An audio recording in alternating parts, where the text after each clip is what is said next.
Good afternoon, everybody. The first thing to do is to check that you can all hear adequately. I hope that we're in sympathy with each other in terms of volume. It's my great pleasure, yet again, to introduce Chris Cullen, who anybody, I know a lot of you did come to the first talk. He spoke very, very movingly and well on mindfulness. And this one also is on mindfulness, but from a more Buddhist perspective. So I'm sure it's going to be really, really interesting. And thank you for coming, Chris.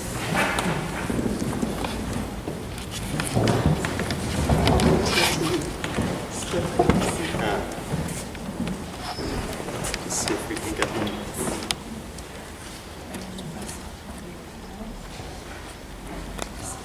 Can you hear? Yes. Very good. Oh, some people can, some people can't. Maybe if I speak a little bit. How's that? Yeah, very good. Very good. Great. Well, a very warm welcome to this session. What an inspiring series Georgie has put together for us. Really, really wonderful. And lovely that so many of you are able to come in the middle of a day to this.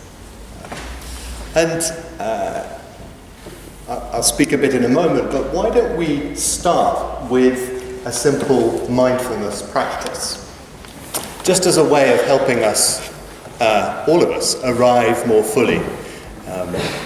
And mindfulness and silence are, of course, a universal language. So just, in a sense, trusting that coming into the present moment as a way of collecting yourself from the many demands and pulls of the day. And really in all traditions, the feeling of the body is the portal into present moment awareness. So you might like just to notice the feeling of your feet on the floor in this moment.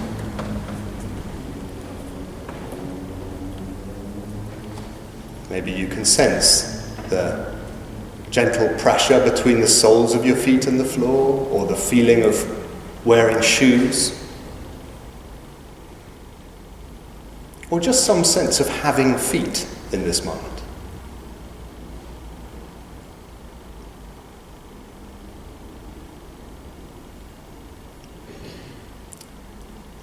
These sensations of sitting on the pew or chair, just beginning to notice how that feels in this moment. Just the gentle sense of pressure, the body on the chair,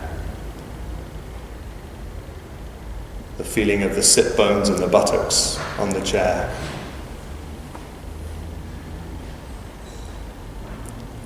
And what really supports a present moment awareness is to sense this, rather than think about it or be caught up in mental pictures of the body, really feeling what it actually is like to be in contact with the chair. Fizzy, tingling, fuzzy, numb maybe.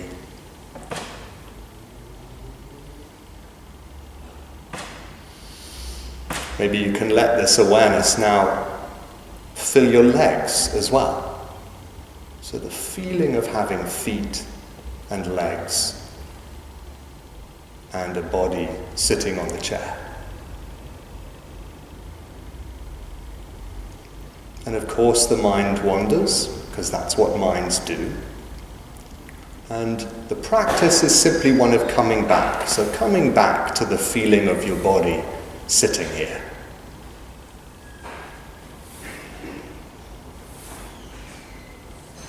You might like to add the feeling of your hands in this moment. Just noticing how your hands feel, their weight, their sensitivity, their contact with whatever they're touching, including the air.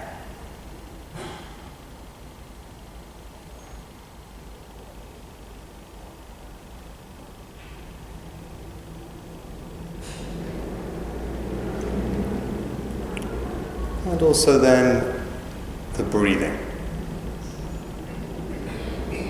So noticing the gentle freshness of this particular in-breath you're breathing right now. This particular out-breath.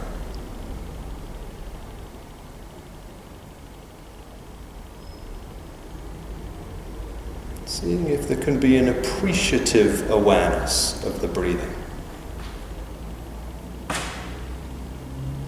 Maybe a sense of the in-breath as a gift, the out-breath as a release.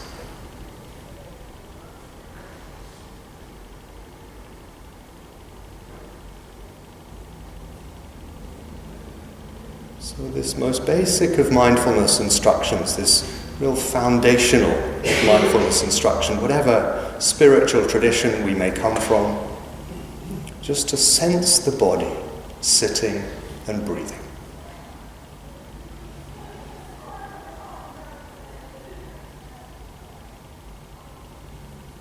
Letting this sense of the body be a doorway into being more fully here and now, where our life is.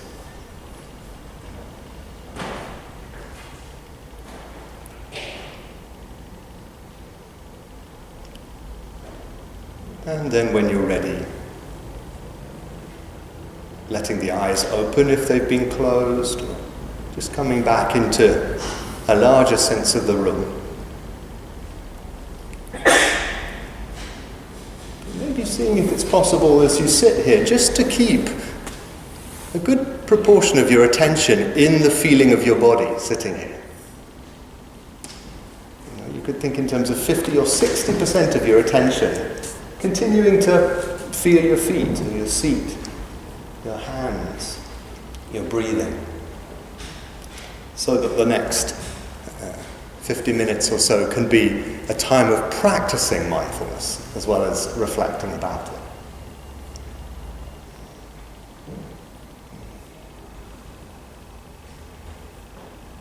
And really want to honour the diverse traditions from which those of us here today come. And isn't it beautiful and remarkable that we live in an age where traditions are coming together and having conversations and discovering just how much they have in common, these wisdom traditions,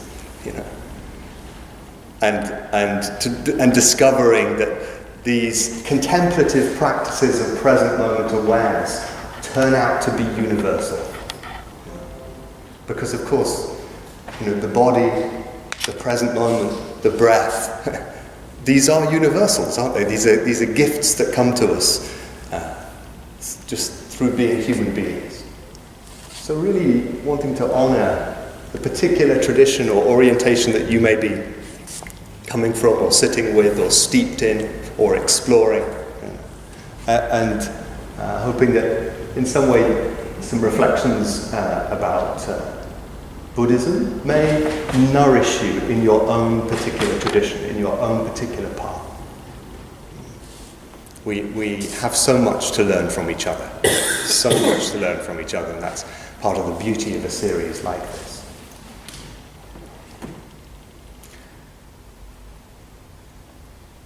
The Buddha was someone who we think lived in the 5th century BC. So from about 495 to 405 BC. And he lived, so we think, so that we're told, in northeast India, born in a region that is now Nepal, and spent a lot of his time in the area of what's called the state of Bihar in northeast India. And he lived long before religious traditions were writing and recording in sort of historical ways. So, what we have from him was carried through several hundred years by oral tradition. And it's interesting how we do, historians and archaeologists and philologists seem increasingly to be thinking that actually oral tradition was a pretty accurate carrier of history and of what happened.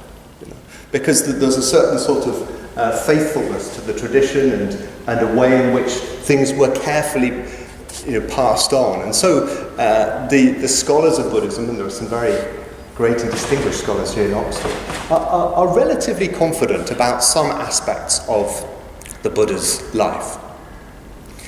It seems that he was born into a relatively wealthy family, and that at some stage, probably in his mid-30s, he became dissatisfied with what his life was offering. He had a sense that actually, despite the comforts in which he lived, this somehow wasn't bringing a lasting sense of happiness, a lasting sense of contentment. And we can relate to that, can't we? We have that sense that actually, no matter how much you have, it doesn't guarantee that we're going to be happy and content. And we each need to find this out for ourselves, because it contradicts so much of the messaging that we're given in a consumer society. So it's said that he left his home and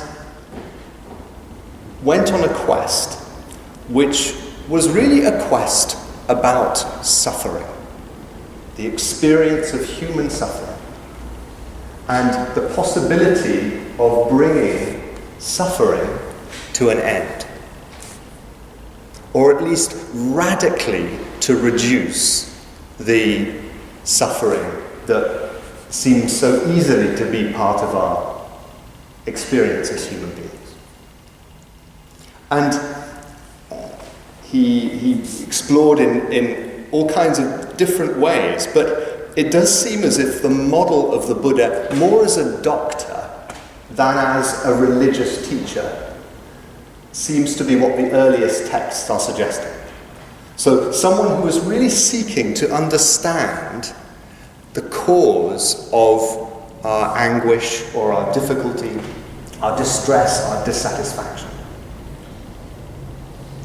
And it is said that he, at some point in this quest, had a radical awakening, an experience of seeing very clearly and very deeply into the nature of human experience, and coming to understand in a radically new way the ways in which we do amplify, magnify, intensify a sense of difficulty in our lives. And he distinguished between, if you like, the ordinary discomforts that come from having a human body and mind, and the suffering that we add to that. Because we can see just how easily we do, through our reactions and our well-meaning attempts to avoid or suppress, so easily add, if you like, a degree of optional suffering to the unavoidable difficulty and discomfort of life. And it's said that he identified, as part of this awakening experience, he crystallized his teaching or his understanding in what are called the Four Noble Truths, or the Four Ennobling Truths. Ennobling because somehow to come to terms with them brings a level of dignity and freedom that is elevating to the human spirit, the human consciousness. And these truths are not philosophical truths. They're not truths that are intended for debate. They're more practical tasks to do. And this is, I think, illustrated by the fact that he formulates them in a way that was in line with medical diagnoses in his day, and in fact became very influential. The way he formulated them became influential of the ways in which medical writing was developed in sort of Indian society at the time. And the first of these truths, and I'll just sort of describe them because they really set the context for this question: what role does mindfulness or meditation have within the Buddhist tradition? The first of these truths is, or these teachings, or as some teachers like to say, these tasks, these invitations, is to acknowledge that life involves suffering, involves difficulty. And we can feel, well, okay, yes, I can intellectually, I know that at some level. But don't we just feel it's so easy to notice there are so many levels of one's being that thinks that somehow I'm doing my life wrong because it's difficult, or it involves pain, or distress, or disappointment, or loss. And it's so easy to sort of know at some level, yes, I know that life involves suffering, but to feel that part of my system is protesting against that. And actually, this first noble truth is about really, beginning to acknowledge this at a deeper level of our being. That it's not a sign that I'm doing something wrong. It's not my fault that my life involves difficulty. This is the way things are. This is the way things are. And we can feel that, or maybe you can feel that, perhaps I should actually frame these as hypotheses rather than truths. That would be a more up-to-date way of describing them. That actually life, is it the case that really to begin to recognize more deeply and acknowledge more deeply, okay, yes, life is difficult, and this is how it is, that's not a mistake, it's the way things are. It can bring a certain sort of making peace with that fact. Okay, this is the nature of the human condition, that it involves difficulty. And the second of these hypotheses was the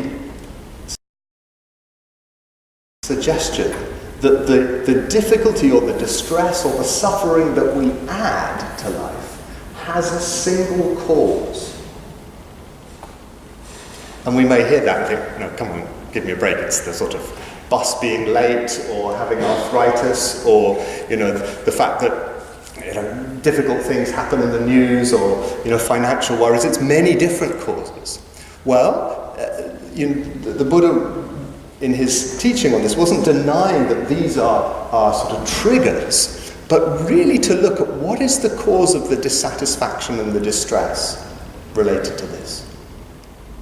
And he suggested that it is craving or wanting things to be different from how they are. So again, not having to sort of believe that or disagree with it, but just test it out as a hypothesis. Is it possible that actually it's our resistance to the way things are, our reactivity to the pleasant and the unpleasant experiences that are involved in our life, that actually is the genesis point of the suffering that we so easily add, the ways in which we make things more complicated. The Buddha used an image of arrows. He said, inevitably as a human being, we experience physical and mental pain. And that is like, in an analogy, like having an arrow fired into us. So easily what we do is we add a second arrow to that first one through our reactivity, through our wanting things to be different, or our getting into cycles of self-blame or other blame, or cycles of rumination that take us down. And just checking out if that's relates to your experience, that actually there may be ways in which I react to the difficulties and discomforts of my life that somehow amplify them, that magnify them, that make them more difficult than perhaps they need to be. And that's a cause for compassion rather than for blame. It's a reason for holding ourselves with tenderness and kindness rather than with judgment. And it's interesting that when the scientists at Oxford and elsewhere who have developed the secular medically oriented, mindfulness-based cognitive therapy, when they looked and tried to understand what is the moment of vulnerability to depressive relapse. So those of us who've had experiences of depression in the past, what is the trigger that sends us back into the repeat loop cycles of depression? And this is a big, depression has a huge personal and societal cost, doesn't it? And what they found was that it was reactivity to ordinary low mood. So all of us as human beings sometimes wake up with a low mood, or wake up with the body feeling a bit cranky, or just feeling a bit down. And in those of us who have had past experiences of depression, and this actually works for anxiety as well, we can see it's so easy to get busy ruminating about that and thinking, oh, why am I back here? What does this mean about me? It shows that I've failed. It shows that I'm never going to get better. It shows that this, my future is bleak. And we can feel how so easily we can spiral back down through that sort of what they call cognitive reactivity, so the patterns of thinking that get reactivated in response to ordinary low mood. Does this make sense? I hope it's not just me that does that. And just to see that actually maybe at some level that is optional. Or maybe I can practice not doing that, or taking my attention somewhere more wholesome and healthy and nourishing in those moments. And what's beautiful is that insight, which has come through science and has come through very careful psychological and neuroscientific study, chimes absolutely with the Buddha's insight that it is the reactivity, particularly to unpleasant experience, that takes us into cycles where we add a second arrow, a third arrow, a fourth arrow, self-judgment, judgment of others, getting, overly stressed, looking for someone to blame, going numb, reaching for our addictions, as we so easily do in the face of our suffering. And so easily we tangle ourselves up in reactivity. And just that sense of possibility, maybe this is optional, or maybe there are ways in which I can cultivate a present moment awareness in which I can experience that as optional. And this is the sort of the medical treatment that the Buddha recommended for the hypothesis that our suffering, the suffering that we add, if you like, to the discomfort and pain of life, is caused by this wanting things to be different from how they are, and the sort of reactive spinning off that. He says the invitation with that is to practice letting go of those habits, releasing those habits, grounding ourselves in the present moment where actually we discover that we may have choice. There's something about mindfulness that seems to work a bit like the functioning of a clutch on a car. You notice how a clutch works? You put your foot on the clutch and it opens up the possibility of changing gear, doesn't it? If I don't put my foot on the clutch, I'm just stuck in the gear that I'm in, But actually, to put the foot on the clutch gives that possibility of choice. And this is the very nature of mindfulness. And the very, if you like, within all spiritual traditions, are saying that it's in the present moment that we have the opportunity to choose whether we follow the pull of our old familiar habits that just tangle us in suffering, or whether we choose another path. Choose perhaps to count the blessings of our life. Choose perhaps just to sense our feet and take some mindful breaths. Choose to practice, even in the midst of a storm of self-judgment, putting our hand on our heart and holding ourselves with kindness and compassion.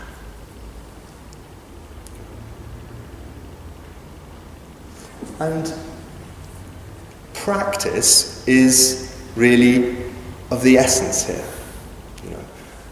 We are what we practice as human beings, it seems. Aristotle said it. Many of the great wisdom teachers in human traditions have said it. Turns out the neuroscience is also saying it. The fMRI scanner up at the JR hospital seems also to be endorsing this sense that whatever we practice changes and shapes both the structure and the functioning of our brains. And this is surely what Jesus is also teaching in the Sermon on the Mount. Whatever we practice somehow bears fruit, doesn't it? If I practice self-judgment, self-blame, getting angry with myself, I'll get better at that. I'll do that more easily. If I practice depressive rumination, I'll get better at that. If I practice panic attacks, I'll get better at that. If I practice, in the midst of difficulty, practice kindness towards myself, I'll get better at that. If I practice sensing my feet on the floor, even if today I couldn't really feel that I had feet, but actually if I practice just tuning in to the feeling of feet on the floor, or the feeling of seat on the chair, or the feeling of this breath, I get better at that. And this is true, so the science suggests, right throughout the lifespan. Right throughout the lifespan. It's good news.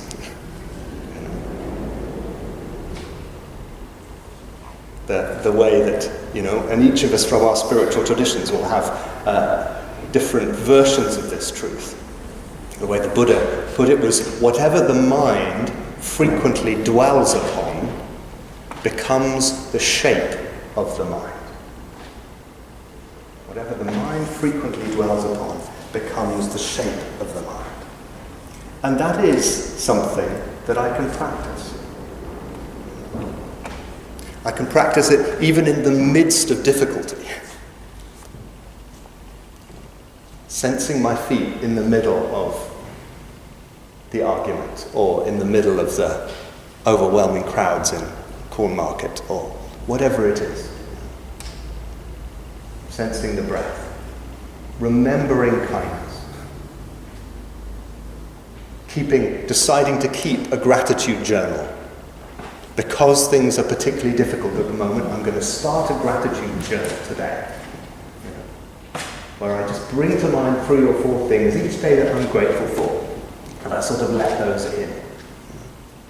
This is perennial wisdom, and the Buddhist understanding, or the Buddhist hypothesis, is very much that this is possible, both in the moment that we can alleviate the suffering from reactivity, in this moment, just by pressing the foot on the clutch, coming into the body, taking some breaths, choosing what we're going to practice in this moment. But also over time, we can we can gradually weaken the effects of the unhelpful mental habits that so easily entangle us. We can, if you like, learn more and more deeply to let go of the clinging that actually is the suffering in the situation so often. Can we feel that so often when we're really struggling? There's a sort of contraction, isn't there? A sort of resistance, or a wanting things to be different, or a pushing them away, or blaming ourselves, or blaming someone else. And it's got that sort of quality to it, hasn't it? We can feel that our whole organism tightens up. And that actually, and again, each of the wisdom traditions of the world, it seems, points towards this, that actually the freedom or the growing sense of peace comes through practicing a compassionate letting go. One great Thai master of the Buddhist path in the last century, really wonderfully humble, compassionate human being called Ajahn Chah. He put it like this. He said, if you let go a little, you gain a little peace of mind. If you let go a lot, you gain a lot of peace of mind. If you let go completely, you gain and realize complete peace of mind. Your struggles with the world will have come to an end.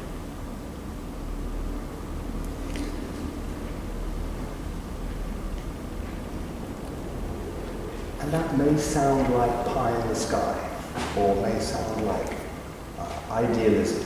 But perhaps we could just acknowledge, well, it might just be a helpful compass direction. Points towards a possibility that actually a compassionate letting go of the demand that things be different from how they are, and a compassionate choosing to respond to them rather than react to them. That's really key here, because this is not a formula for passivity. This is not a formula for sort of political quietism that says, well, climate change, and there's nothing I can do, I better go and meditate, or poverty, or the lack of food that many people in Oxford experiences. I'm just sorry about that. I'm just going to take a contemplative turn here and find inner peace. This is truly not that. It is saying, though, let's notice the difference between reacting and responding, and how easy it is to react out of an intolerance of a feeling like, I can't be with this. And when, those who've been carers really know this, don't we? We can so easily sort of burn out and exhaust ourselves from a sort of reactive wanting things to be different. Totally understandable. But actually we can see that there is also the possibility of responding rather than reacting, where we pause, where we practice an allowing of this moment to be as it is. And we ask ourselves, what's the most compassionate response to this situation? Does that make sense? Didn't put that quite as well as I would have liked, and it feels so crucial, this. That there is a difference between reacting and responding, isn't there? And actually, if we take climate change, really to respond may first of all involve acknowledging how serious the situation is. First, nobling hypothesis. Really to acknowledge, okay, this is really serious.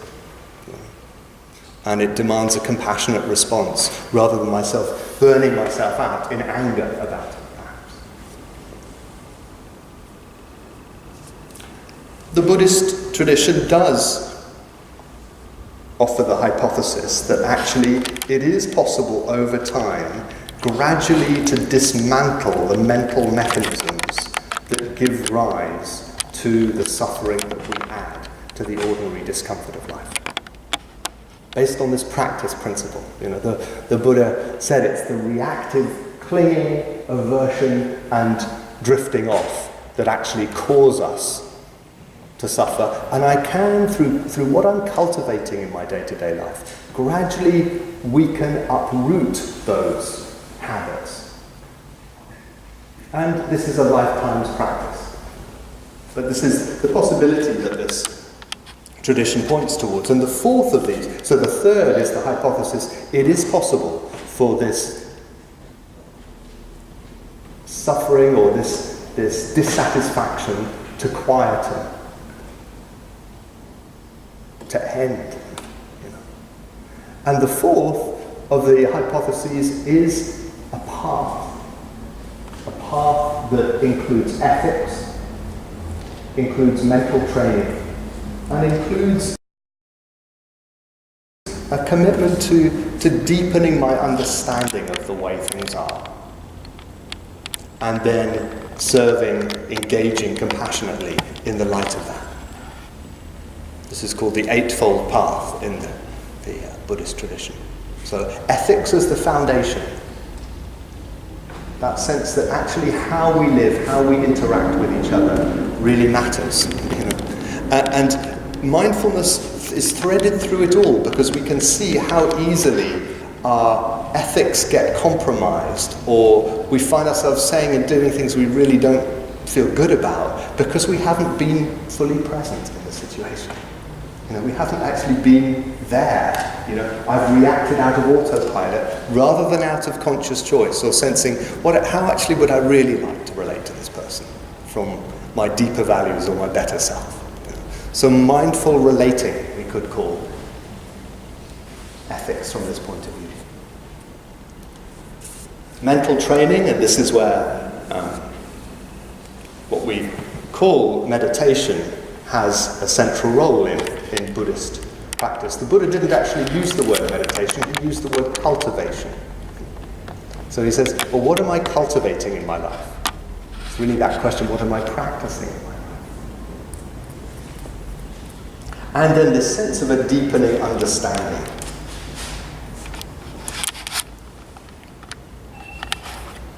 A deepening understanding that quietens reactivity and that opens the heart more unconditionally in compassion.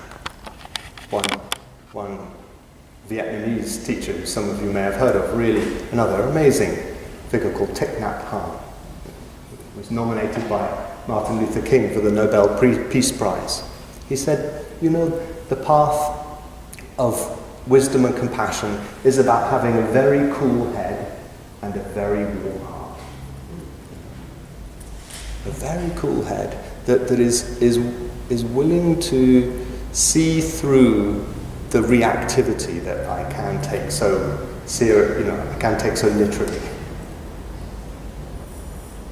A very warm heart that is willing to engage compassion.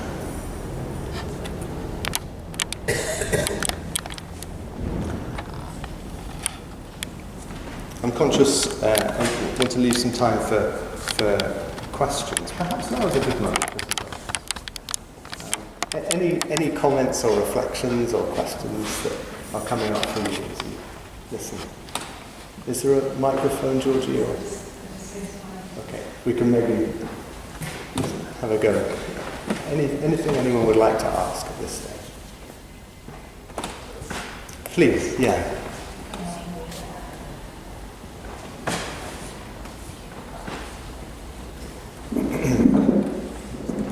I'm sorry, I can't remember your name. Maureen, yes.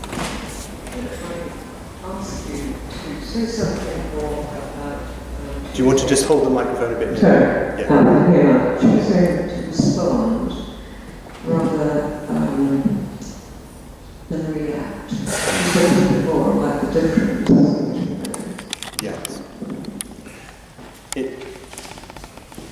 It seems, and this is a sort of biological insight, that our systems, our body-mind systems, are primed to grasp after the pleasant and to push away the unpleasant. It seems to be a function of the limbic system to do that. That if I have a pleasant experience, I very easily get into how can I get more of this? How can I intensify it? Yeah. And if I have an unpleasant experience, whether that's an unpleasant body sensation, a painful memory, a concern about missing the bus, just could be internal unpleasant experiences as well as external ones. I'm sort of programmed to push it away, to try to get rid of it in some way, or to stop feeling it. And so easily we go numb in our lives, don't we? Through finding it through a deep systemic aversion or resistance to feeling unpleasantness. And this is very deeply sort of programmed into us, and I think this is a sort of premise in all the contemplative traditions, all the spiritual traditions. We can cultivate the capacity to choose our response, where we are willing to, if you like, feel our feet and breathe with the discomfort of it, and actually then to choose the response that feels most appropriate. Does that make sense? It seems to take a certain mindfulness, a putting of the foot on the clutch. But it's what Viktor Frankl spoke about in his book Man's Search for Meaning. Do you know that amazing account of his childhood experience in Auschwitz? And he said, in one place, he says, those of us who were in the camps can still remember the people who went around giving away their last piece of bread and showing comfort and care for those around them. They may have been few in number, but they offer sufficient proof that everything can be taken from a human being except one thing, the last and greatest of the human freedoms, the freedom to choose our attitude in any set of circumstances. And, you know, that this is such a moving passage, isn't it? You know, really pointing to that potential. And I think it sort of depends what I've been cultivating until that moment. You know, how I'm going to be in that crisis situation will partly depend on what I've practiced during my life up to that time.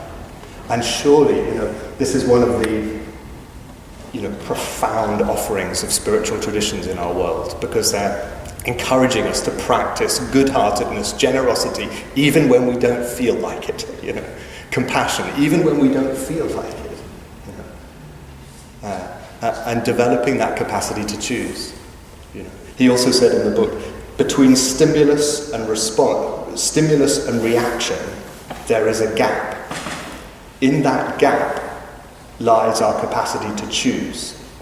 In that choice lies our growth and our freedom. So, something to play with and experiment with in our lives. You know, does it help when we feel a wave of reactivity coming up, just to feel a feet, take a breath? Remember the possibility of kindness and compassion. Does that? Yeah.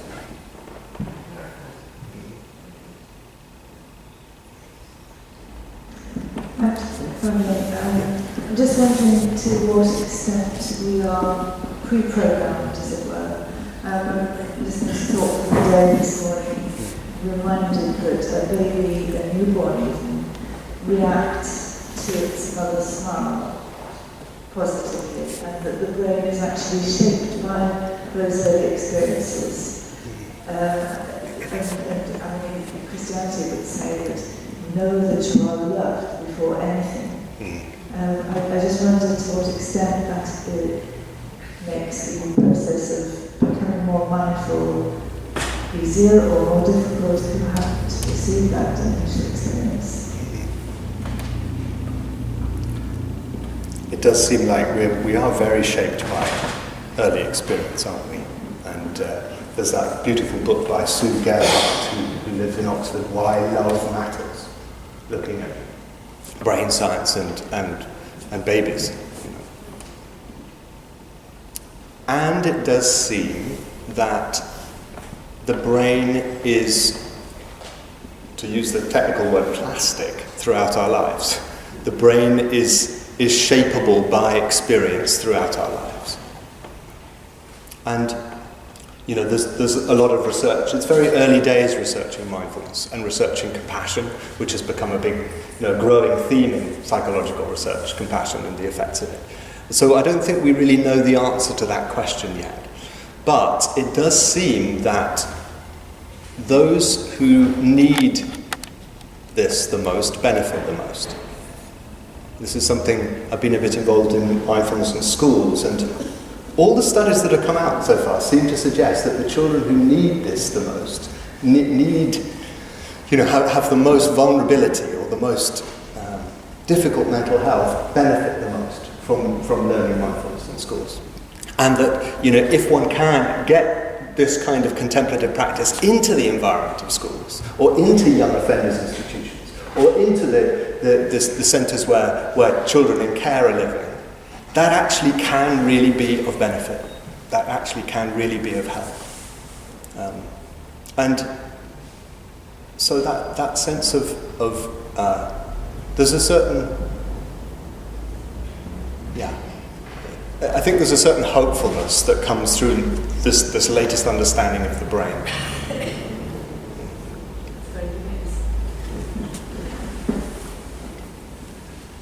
Anything else that's coming up? Just something. Please, yeah. I quite like the way that you started when you said about learn from each other. You mentioned Yes. interact with each other. Yes.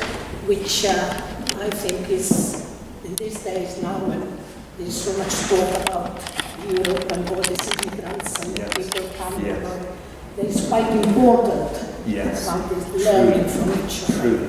Yeah. I thought it was quite good because before and from the other talk, I found that it could be a bit of a selfish philosophy when you say about be kind to ourselves, don't blame ourselves with this emphasis on ourselves and not on others. And sorry, another point is that I can't come to terms with the Buddha. I quite agree with all his teaching, and I found it very noble. But yet he left his family behind. He left his children and a wife behind. And that's what I find I cannot relate to them. Yes, and that's certainly part of the legends. We don't really, if one asks the professors here at Buddhist studies, they say we don't really know that much. And there is a way in which the Buddhist story is quite a sort of archetypal story of the spiritual search and his return to them, having gained enlightenment, is part of that story. But yeah, it's a difficult one. It's a difficult one. It's a difficult one. Because Christ didn't have a family. In terms of love or care or compassion for ourselves, it is often pointed out, isn't it, that Jesus' teaching is love thy neighbour as thyself. And it does seem as if a lot of us find it easier to do the first half of that than the second. By no means perfect at the first half either. But just if one looks at the ways in which we can so easily, constrict ourselves, diminish ourselves, actually diminish our capacity to be of service by being locked into cycles of self-blame. And if one looks at depression and a lot of anxiety disorders, they tend to have harsh self-criticism as a really integral part of what holds those difficulties together. And actually, that's that possibility of cultivating a greater kindness to myself, where I recognize that, I too am suffering, and that this is part of the human experience to suffer, and that is a cause for compassion rather than for judgment. Just have to find a happy medium. Yes, or we can do both. We can practice both. Yeah. So, is there another? Yes, please.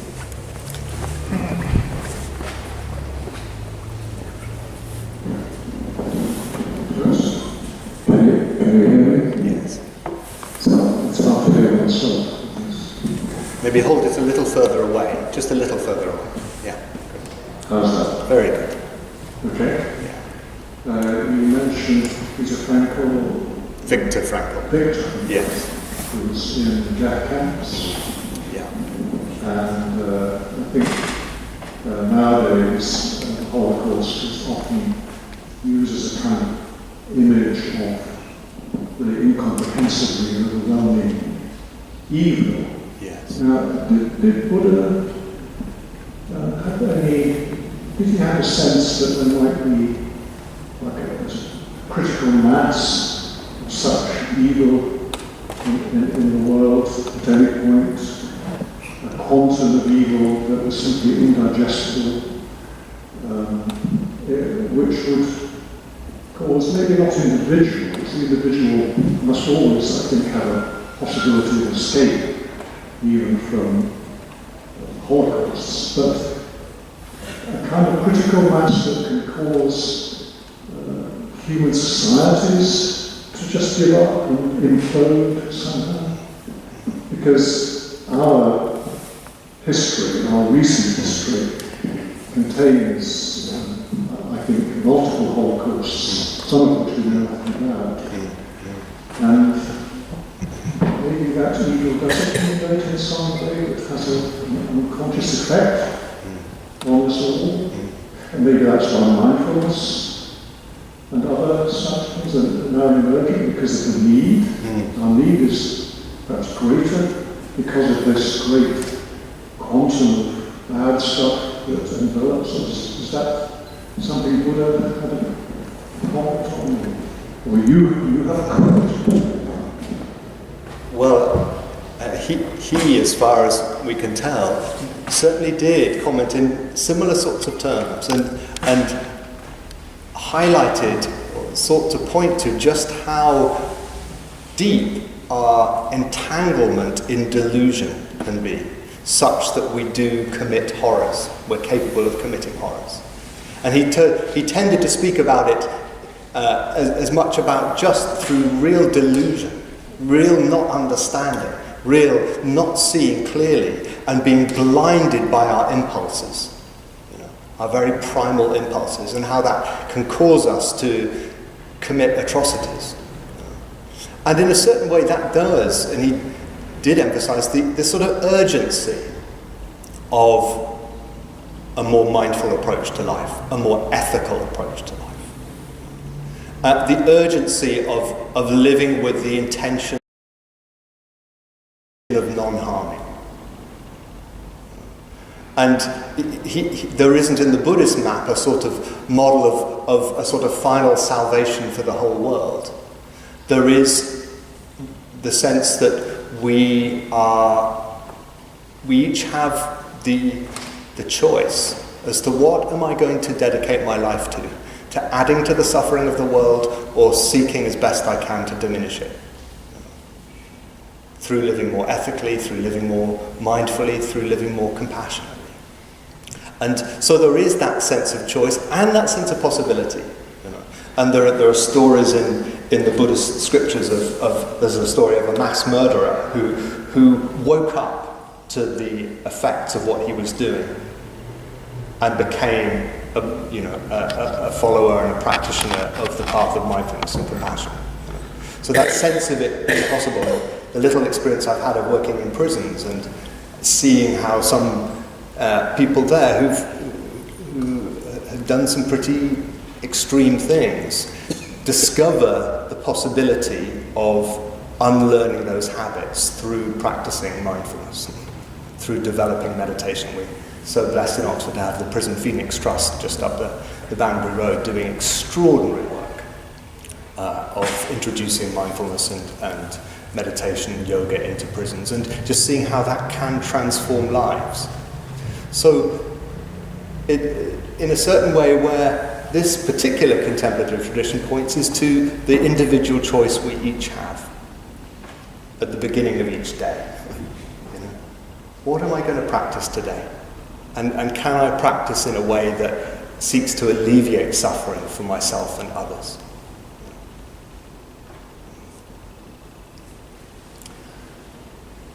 I thought I'd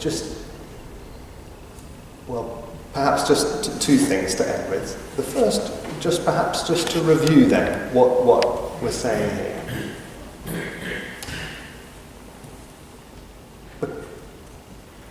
Waking up more fully to what I'm practicing in my life.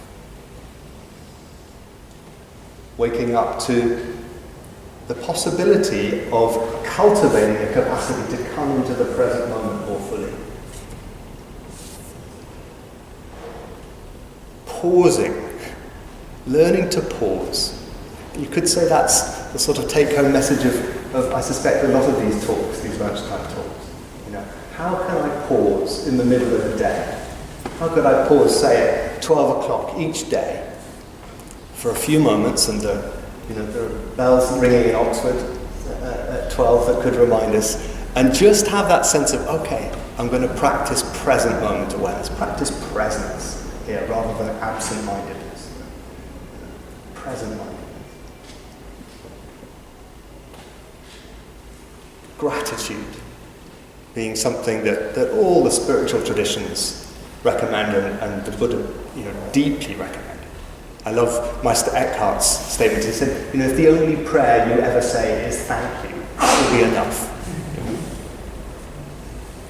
And just remembering that compassion is, and it's so beautiful and moving, isn't it, that as we do come together in the dialogue that you were speaking about, it seems this is one of the universals, isn't it, that we recognize that compassion and kindness are really supreme, whatever spiritual tradition we come from, and that these are qualities that we really can cultivate in our lives. I thought I might just end with a poem that's used in most mindfulness courses that in fact comes from the Sufi tradition. But it points very profoundly, I think, to a contemplative approach to our experience, whatever tradition we come from. And it's by Jalaluddin Rumi, who was a Sufi poet in the 12th century. And he said this: "This being human is a guest house. Every morning a new arrival, a joy, a depression, a meanness. Some momentary awareness comes as an unexpected visitor. Welcome and entertain them all, even if they're a crowd of sorrows who violently sweep your house empty of its furniture. Still treat each guest honourably. He may be clearing you out for some new delight. The dark thought, the shame, the malice. Meet them at the door laughing and invite them in. Be grateful for whoever comes, because each has been sent as a guide from beyond."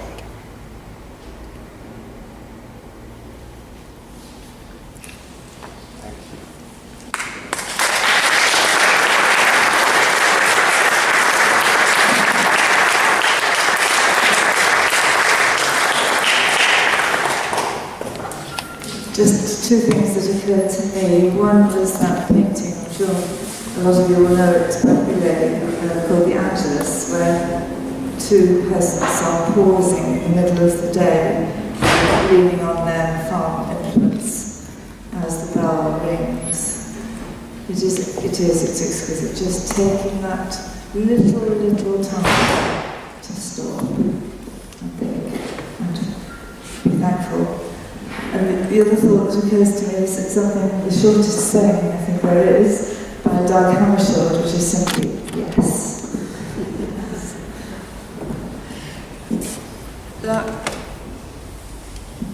That was a wonderful talk, Chris, and I'd like to thank you most graciously and warmly. A lot of food for thought there. And thank you for coming. Do come back again next week if you can.